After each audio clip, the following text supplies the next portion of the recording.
I should have known something was wrong when Miss Henderson started smoking. In all my years growing up in Millbrook, I'd never once seen our elderly neighbor with a cigarette. She was always going on about how her Harold had died of lung cancer and how tobacco was a filthy habit. But there she was, puffing away on her front porch like a chimney. "Evening, Jessie," she called out as I walked past. Her voice sounded off somehow. A bit too deep, a bit too rough. "Beautiful night, ain't it?" I mumbled a response and picked up my pace. The whole encounter left me feeling unsettled, though I couldn't put my finger on why. That was 3 weeks ago, the night everything in our little town started to change. Looking back, there were other signs I should have noticed. Little things that seemed odd, but not quite odd enough to set off real alarm bells. Like how Mr. Gunderson at the hardware store suddenly knew how to use the computerized register without constantly calling his grandson for help. Or how quiet it had gotten at the Johnsons' house next door, when their toddler twins were usually screaming bloody murder at all hours. But it wasn't until Ethan disappeared that I realized how deep the wrongness ran. Ethan had been my best friend since kindergarten. We did everything together. Played Little League, built epic snow forts, suffered through our first zits and awkward school dances. Then puberty hit and hormones raged. We made a pact to always be honest with each other, no matter what. So when he didn't show up for our weekly video game night, I knew something was seriously wrong. Ethan never bailed without calling or texting first. I tried his cell, straight to voicemail. I called his house, and his mom answered, sounding distracted.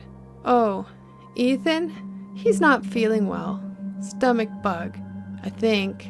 Best if he doesn't have visitors for a few days." Her words were normal enough, but her tone was all wrong.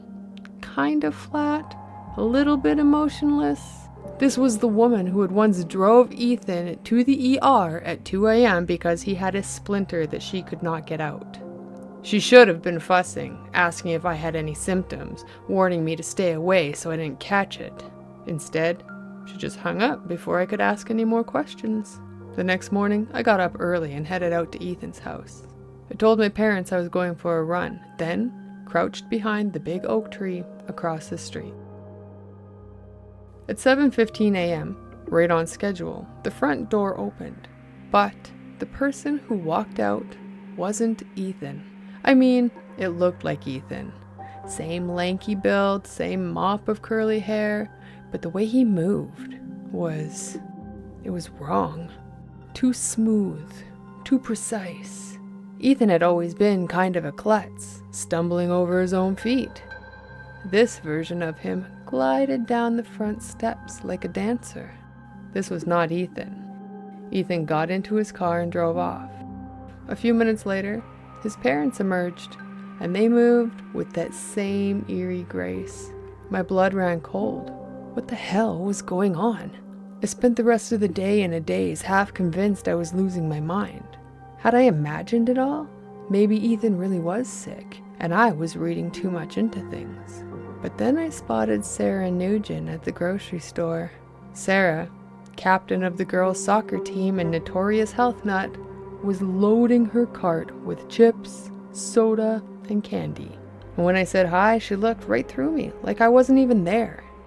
That night I couldn't sleep. I tossed and turned, my mind racing. Something was happening in Millbrook. Something impossible. Something terrifying. People were disappearing, and whoever or whatever was replacing them didn't seem to care about keeping up appearances anymore. I had to figure out what was going on before I was next. The next morning I woke up determined to get to the bottom of things. I needed more information, and I knew just where to start. Old Man Jenkins lived on the outskirts of town in a ramshackle cabin. He was Millbrook's resident conspiracy nut, always ranting about government cover-ups and alien invasions. Most people wrote him off as a harmless kook, but right now, his brand of paranoia was exactly what I needed. I hiked out to his place, my nerves on high alert. Every rustle in the bushes made me jump. When I finally reached the cabin, I was drenched in sweat that had nothing to do with the mid-spring weather. I knocked on the door. No answer. I knocked again, louder this time. "Mr. Jenkins? It's Jessie Parker. I need to talk to you." Silence. Then a gruff voice from inside. "Go away. I ain't buying whatever you're selling." "I'm not selling anything," I called back. I think you were right. About everything. Please, I need your help." There was a long pause. Then the sound of multiple locks being undone. The door creaked open, revealing Jenkins' weathered face. His eyes were sharp and suspicious. "What do you mean I was right?" I took a deep breath. "Something's happening in town. People are changing. They look the same, but they're not themselves anymore. It's like they've been replaced." Jenkins' eyes widened. He grabbed my arm and yanked me inside, slamming the door behind us. The cabin's interior was a cluttered mess of newspapers, books, and what looked like homemade radio equipment. Jenkins hobbled over to a rickety chair and sank into it. "Tell me everything," he said. So I did. I told them about Miss Henderson, about Ethan and his family, about Sarah at the grocery store. With each detail, Jenkins grew more agitated. "I knew this day would come," he muttered. "Been trying to warn folks for years. But did anyone listen? No, sir. No, they did not." "What day?" I asked. "What's happening?" Jenkins leaned forward, his voice dropping to a whisper. "Skinwalkers, girl. Ancient shape-shifting creatures. Native legend talks about them, but they're real as you and me. And now they're here." The hair prickled on the back of my neck. "But why? Why are they replacing people?" "Could be any number of reasons," Jenkins said. "Maybe they're scouts for a large invasion. Maybe they're trying to study us. Or maybe," he paused, his eyes growing distant, "maybe they're hungry." I felt sick to my stomach. "What do we do? How do we stop them?" Jenkins shook his head. "Ain't no stopping them. Not really. Best we can do is try to survive. Figure out who's real and who ain't." "How?" He reached under his chair and pulled out a battered leather book. "Here's my research. Everything I know about skinwalkers. Take it. Study it. Might keep you alive." I accepted the book with trembling hands. "Thank you. I should go. Warn my family." Jenkins grabbed my wrist. "No, you can't trust anyone, you hear me? Not your family, not your friends. Anyone could be one of them now." The reality of the situation hit me like a punch in the gut. I was alone. Completely, utterly alone. I left Jenkins' cabin in a daze, clutching the book to my chest. The hike back down seemed to take forever, every shadow potentially hiding a monstrous threat. Then, when I finally reached the street, I paused. Through the living room window, I could see my parents sitting on the couch watching TV. They looked totally normal. But then again, so had Ethan's family. I couldn't go home. Not yet. Not until I knew more. I turned and headed for the library instead. It was time to do some research. The library was eerily quiet when I arrived. Miss Peabody, the ancient librarian who had worked there since before my parents were born, was nowhere to be seen. Instead, a young man I didn't recognize sat behind the desk. He smiled as I approached. It was a perfect smile. Too perfect. "Can I help you find anything?" "No," I said quickly. "Just browsing." I hurried to the back of the library, to the dusty shelves that held books on local history and folklore. For the next few hours, I pored over every book I could find that might have information on skinwalkers or similar creatures. The more I read, the more terrified I became. According to the legend, skinwalkers were practically invincible. They could take on any form, heal from almost any injury. Some stories said that they fed on human flesh. Others claimed they stole not just bodies, but memories and souls. By the time the library announced it was closing, my head was spinning. I checked out a few books, avoiding eye contact with the too-perfect librarian, and slipped out into the growing darkness. I couldn't go home, but I couldn't stay on the streets either. Where could I go that was safe? Then it hit me. The treehouse. Ethan and I had built it years ago in the woods behind my house. We hadn't used it much lately, but it was still there, hidden in the branches of the old oak tree. It would be a perfect place to hide out and plan my next move. I snuck through the backyards and side streets, paranoid that every person I passed might be a skinwalker in disguise. When I finally reached the edge of the wood, I broke into a run. The treehouse was right where we'd left it, a little more weathered, but still sturdy. I climbed up, pulled the ladder rope in behind me, and huddled in the corner with my flashlight and books. As night fell, I read Jaken's notebook cover to cover. It was a mix of folklore, conspiracy theories, and personal observations. Some of it seemed far-fetched, but after what I'd seen, I wasn't taking any chances. According to Jenkins, there were a few ways to identify a skinwalker. First of all, they often had trouble mimicking complex human behaviors and emotion. Second, they couldn't stand the smell of sage or the feeling of silver. Third, animals reacted negatively to their presence. And four, their eyes sometimes reflected light in an unnatural way, just like an animal's. It wasn't much to go on, but it was a start. I needed to test these theories, to find out who in town was still human and who had been replaced. But first, I needed sleep. I was exhausted, physically and mentally. I curled up on the hard wooden floor using my backpack as a pillow and tried to quiet my racing thoughts. And just as I was drifting off, a twig snapped in the woods below. My eyes flew open. I held my breath, straining to hear. Another snap, closer this time. Something was out there, and it was coming this way. My heart pounded so loudly I was sure whatever was out there could hear it. I pressed myself into the corner of the treehouse, willing myself to become invisible. The footsteps drew closer, accompanied by the rustle of leaves and the occasional snap of a twig. Then a voice called out, "Jessie, you up there?"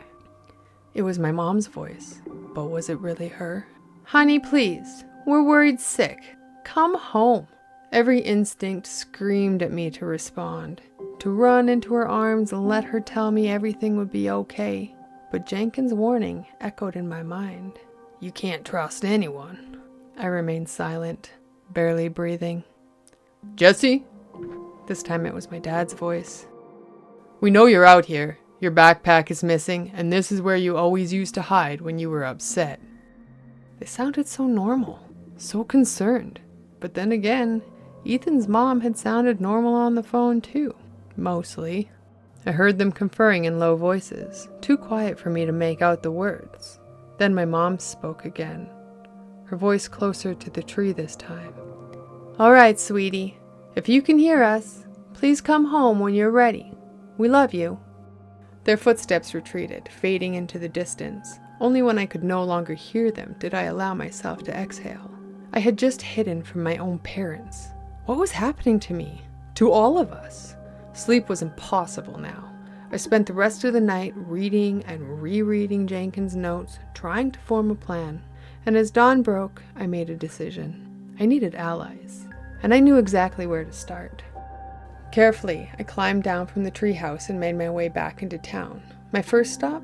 The animal shelter, where I volunteered on weekends. If Jenkins was right about animals reacting badly to skinwalkers, the shelter would be the perfect place to test this theory. Plus, I needed to see Max, the old German shepherd who was my favorite resident. As I approached the shelter, something felt off. It was too quiet. Usually, you could hear barking from a block away. I pushed open the door and the strangeness hit me like a wave. The kennels were empty. Every single one. "Hello?" I called out, my voice shaking. "Is anyone here?" "Jessie!" Carol, the shelter manager, emerged from the back room. "What are you doing here? It's not your usual day." I forced a smile. "I just thought I'd stop by. Where are all the animals?" Carol's face lit up. "Oh, it's wonderful. We had a huge adoption event yesterday. Every single animal found a home. Isn't that amazing?" It wasn't amazing. It was impossible. Some of those dogs had been at the shelter for years, and now, suddenly, they were all gone? That's great, I managed. What about Max? Who adopted him? A flicker of confusion crossed Carol's face, so brief I almost missed it. Max? Oh, yes. A lovely family took him. He'll be very happy. She was lying. I was sure of it. Max was old and arthritic. No one was going to adopt him over the younger, healthier dogs. Do you mind if I use the bathroom? I asked, trying to keep my voice steady. Of course, dear. You know where it is. As soon as I was out of sight, I slipped into the back room, and the smell hit me immediately. Antiseptic. Way too strong.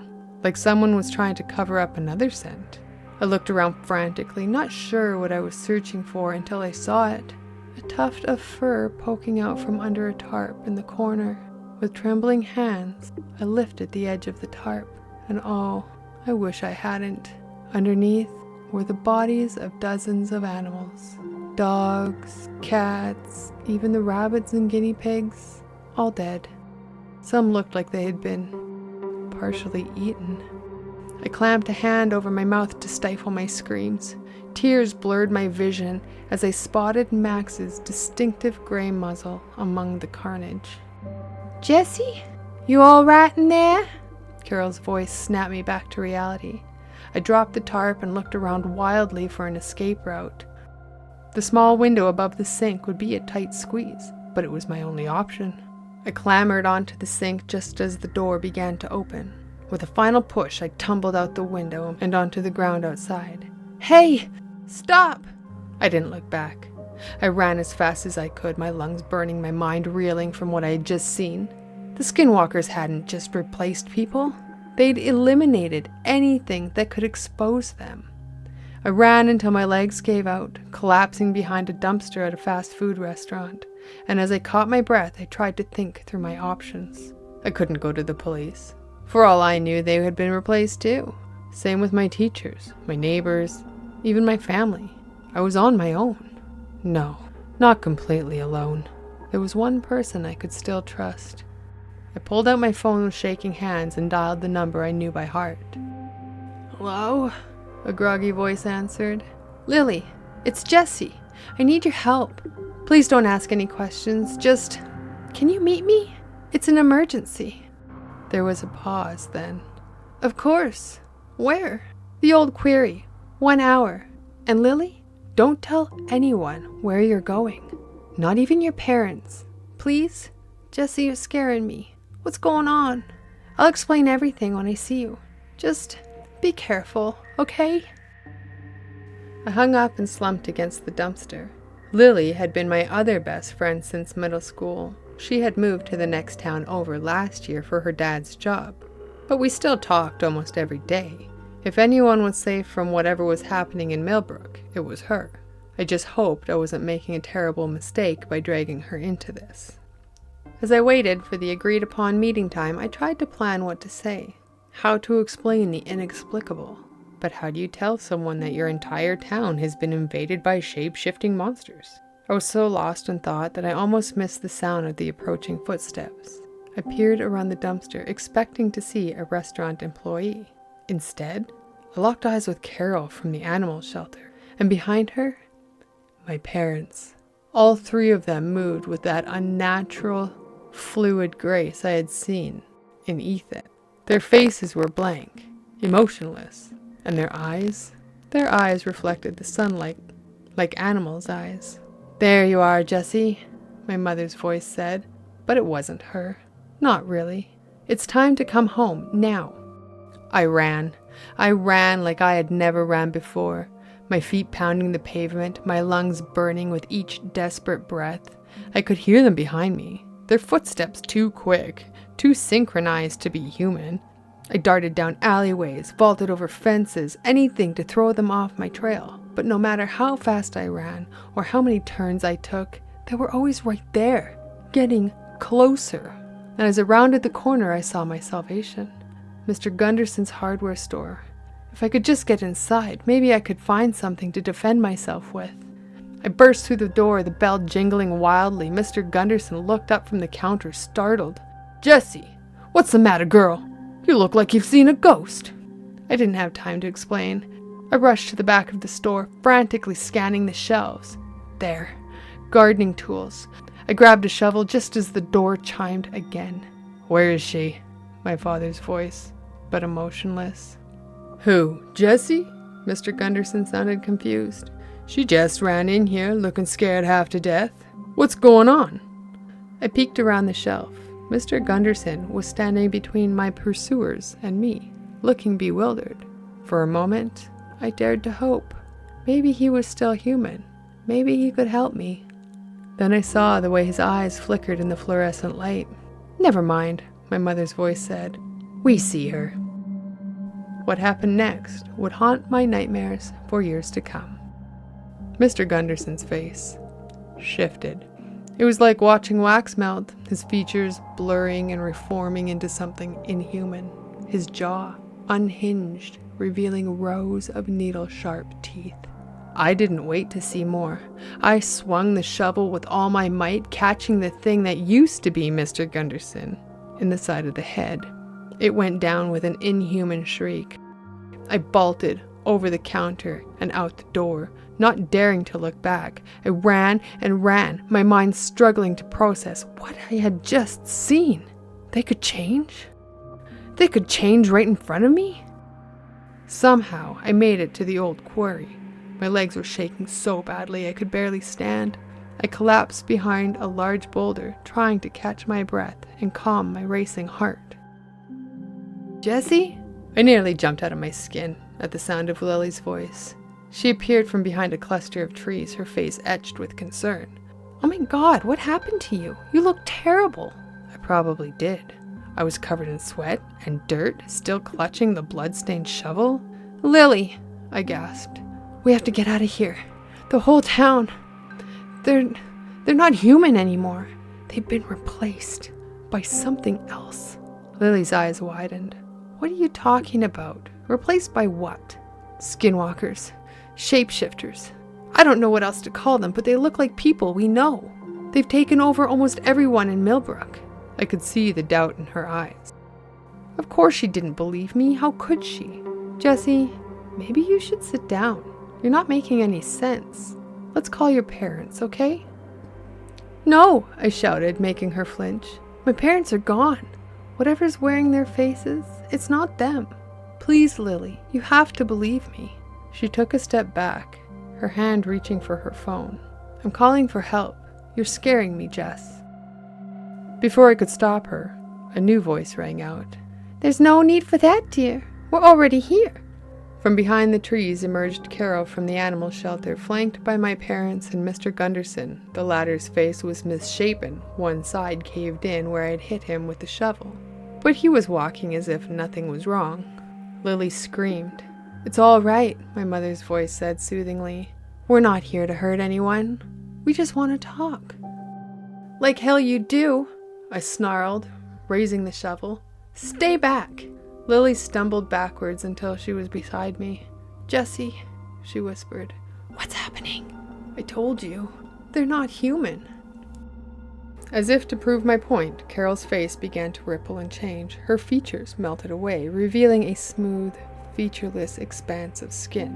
Then, horrifyingly, a new face began to form. Ethan's face. Lily made a choked sound of terror. "You see," Ethan said, using Carol's voice, "we can be anyone. We can be everyone. Why fight it?" "What do you mean?" I demanded, trying to keep my voice from shaking. "We've come to take over this area," my father's voice answered. "You're killing people," I said. "Replacing them." Ethan shrugged with Carol's shoulders. "A necessary step in the process, but it doesn't have to be painful. Join us willingly, and the transition will be smoother." "Never," I spat. "Your choice," Ethan said. "But remember, we have your families, your friends, everyone you ever cared about. How long do you think you can run?" I gripped the shovel tighter, my mind racing. They were right. We couldn't run forever. But maybe... "Lily," I whispered. When I say go, run to your car. Don't stop. Don't look back. Just drive as far away from here as you can. What? I'm not leaving you. You have to. Warn people. Tell them what's happening here. But please, I begged. Someone has to know the truth. I saw the moment she made her decision. She gave a tiny nod. I turned back to the Skinwalkers. You want me? Come and get me. I charged forward, swinging the shovel wildly. They scattered, momentarily surprised by the sudden attack. Go! I screamed. I heard Lily's footsteps retreating, the sound of the car door slamming. The Skinwalkers were recovering, moving to surround me. I fought with everything I had, the shovel connecting with inhuman flesh again and again, but there were too many of them. Hands grabbed me. Unnaturally strong, I felt something sharp pierce my neck. As darkness closed in, my last conscious thought was of Lily. I hoped she got away. I hoped she would tell our story. I hoped someone would believe her. I woke up in my bed, sunlight streaming through the window. For a moment, I thought it had all been a nightmare. Then I tried to move. My body felt wrong, heavy, alien. I raised my hands to my face, but the movement was too smooth, too precise. No. I stumbled to the mirror, dreading what I'd see. My face looked the same, but the eyes that stared back were not my own. They reflected the light unnaturally, like an animal's.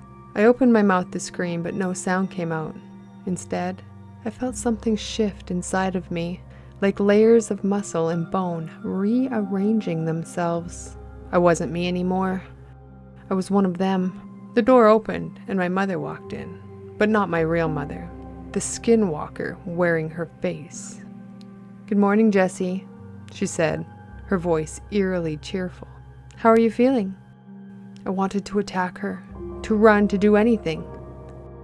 But my body wouldn't obey. It was like I was a passenger in my own skin. Fine, my mouth said without permission. I feel fine. Excellent, Mom beamed. Why don't you come downstairs for breakfast? The whole family's waiting. As we descended the stairs, I saw them all gathered in the kitchen. Dad flipping pancakes, my little sisters sitting at the table, Ethan and his parents, chatting with my grandparents, all wearing familiar faces and all moving with that unnatural grace. They turned to look at me, their eyes glinting in the morning light. Welcome to the family, Jessie, Ethan said, grinning with too many teeth. I sat down at the table, my body moving on autopilot while my mind screamed in silent horror. As I picked up my fork, I caught a glimpse of the TV in the living room. A news report was playing. The volume was low. Police are investigating the disappearance of Lily Chen, age 17, last seen 3 days ago near Millbrook Quarry. Anyone with information is urged to come forward. A tiny spark of hope flicked in the depths of my trapped consciousness. Lily had escaped. She was out there somewhere, free.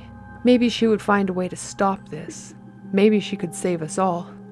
But as I looked around at the smiling faces of my family, I knew the truth. It was too late for Millbrook. Too late for me. The invasion had already begun. Days passed, weeks. I watched helplessly as my body went through the motions of daily life. School, chores, family doctors, dinners. To anyone watching, I was the same old Jessie. But inside, I was screaming. I learned to recognize the signs of new replacements. The slight hesitation before laughing at a joke, the too perfect posture, the way they sometimes tilted their heads like they were listening to instructions that only they could hear. More and more faces changed. Teachers, classmates, neighbors. Skinwalkers were smart, taking key positions in the town first. The mayor, the police chief, the hospital administrators, and always, they were hungry. People from neighboring towns started to disappear. Delivery drivers, tourists, anyone who wandered into Millbrook unaware. They were never seen again. I tried to fight, to regain control of my body, but it was useless. Whatever they had done to me was complete. I was a prisoner in my own mind. Months passed. The Skinwalkers grew bolder. They no longer bothered to hunt at night or hide the bodies. Why should they? They controlled everything now. Millbrook became a trap. It was like a spider web to catch unwary travelers. And at the center of it all, we waited, growing and spreading. I don't know how long it has been now. Time loses meaning when you're not in control of your own body. But I know this. We're not staying in Millbrook much longer. I've overheard their plans. Other towns and cities. They talk about infiltrating the government and the military. This is only the beginning. So if you're listening to this, if by some miracle this message has made it out, please listen. Be careful who you trust. Watch for the signs. A neighbor acting strange, animals going missing, people disappearing. It might already be too late. They're coming, and they are wearing our faces.